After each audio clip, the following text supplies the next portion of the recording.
So what are we looking at here? So this was a 1930 International Harvester McCormick Deering Type M engine, throttle governor, not hitting this. And it wasn't stuck when I got it, but it was in rough shape.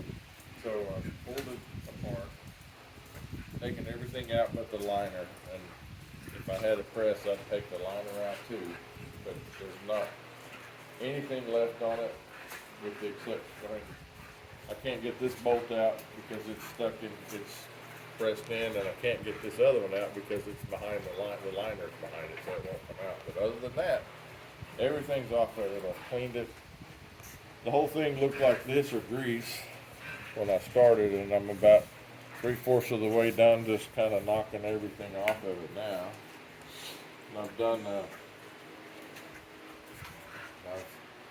ground the valves. This exhaust valve was stuck. Ground the valves. Put a new throttle in it. Can you show the valves? Yeah.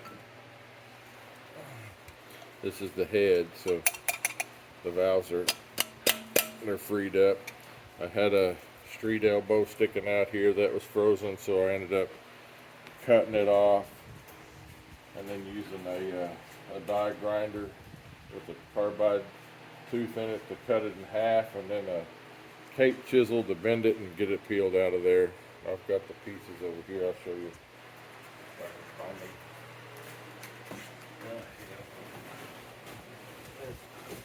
They're in there somewhere. I'm not digging for it. So I've rebuilt the carburetor. I broke both of these.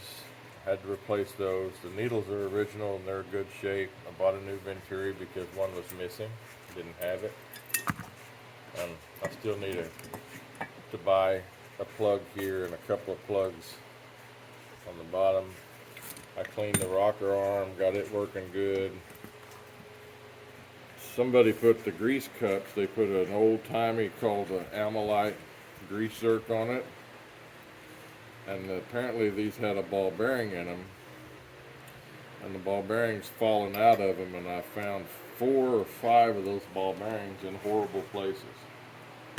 The piston was, the wrist pin was froze up, the rings were stuck, cleaned it all up, took it all apart, got it fixed. Broke one of the main bearings is broken. They're supposed to sit like this. Obviously that's no good. Here's the main bearing I just got today. Cleaned up the flywheel, and the governor was completely stuck on it. It's free now. It works. Spent a couple of days fiddling with the magneto.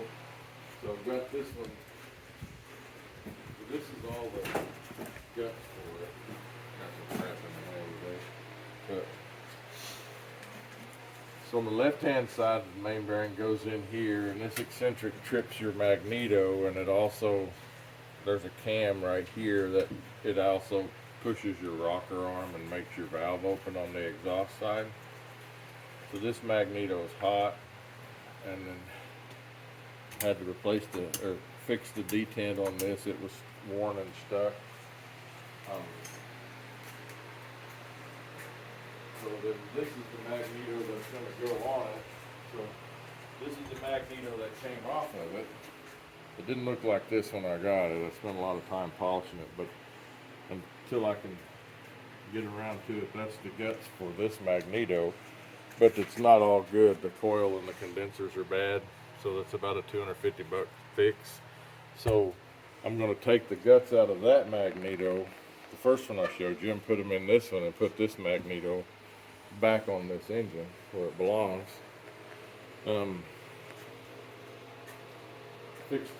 Cleaned up the rocker, rebuilt the vent, crankcase vent. Just clean, polish. Here's the fuel tank, and I would love to have used it. And it looks pretty good from the top, but it's got a hole or 2 or 20 on the bottom, so that's got to be replaced. It's got a lot of rust in it, as you can see. So normally you don't take the flywheels off. Can you talk about how you had to go about doing that? Yeah, so the flywheels are held onto the crankshaft, which is right here, that I polished up. It was pretty rough looking. There's a big groove right here on both sides.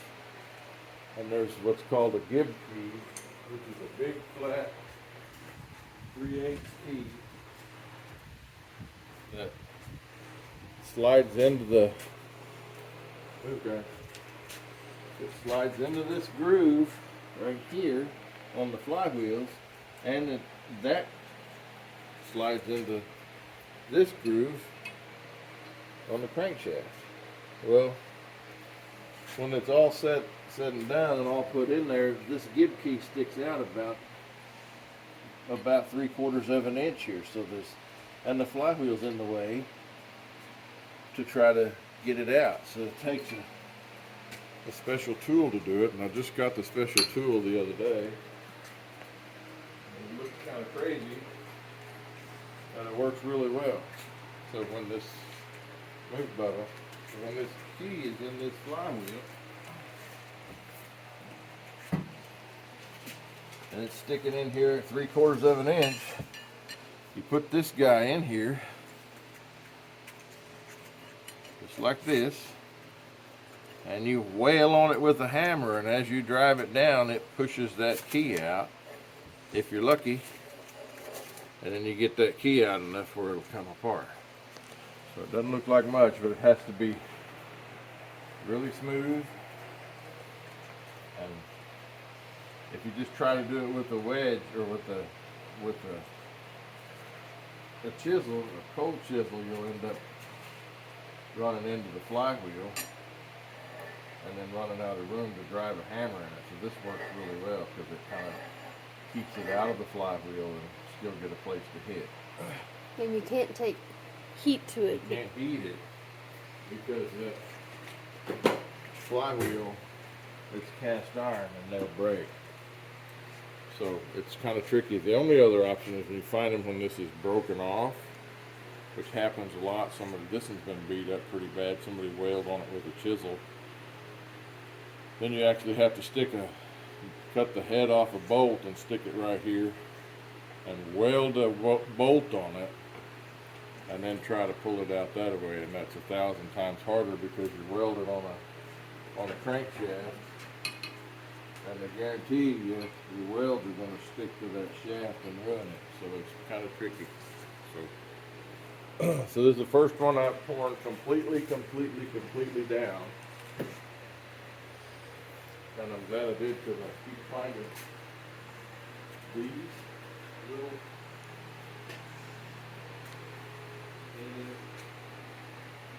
ball bearings. Well, you found that broken. I broke the main bearing, but I keep finding these little ball bearings, and this engine has no ball bearings in it, not one. So these must have came out of, best I can figure, they came out of the grease zerks in these grease cups, and then they drop down, and when like these ones go right on the crankshaft, right on the main bearings, and these things have dropped down in there and they mess things up. If you look at the crankshaft, this one right here, if you look at this little groove right there on the rod bearing, that groove was caused by one of those BBs falling through one of those oilers that you use to oil the crankshaft, or the rod, the piston rod, this rod right here. Where it came from. So you have the entire thing taken out, except for that one liner Except for and those two bolts. this bolt, I can't get it out because it's hitting the liner, the piston liner. And this one I could take it out, but there's not really any point because it's not in the way. I could use the thing that I use to take these out with on the head, but on the cylinder, but I don't really need to. It's fine. So that's about as dismantled as you're going to get one of these old hit and miss or throttle governed engines. far apart as they'll come, there's nothing left. Now I gotta remember how to put it all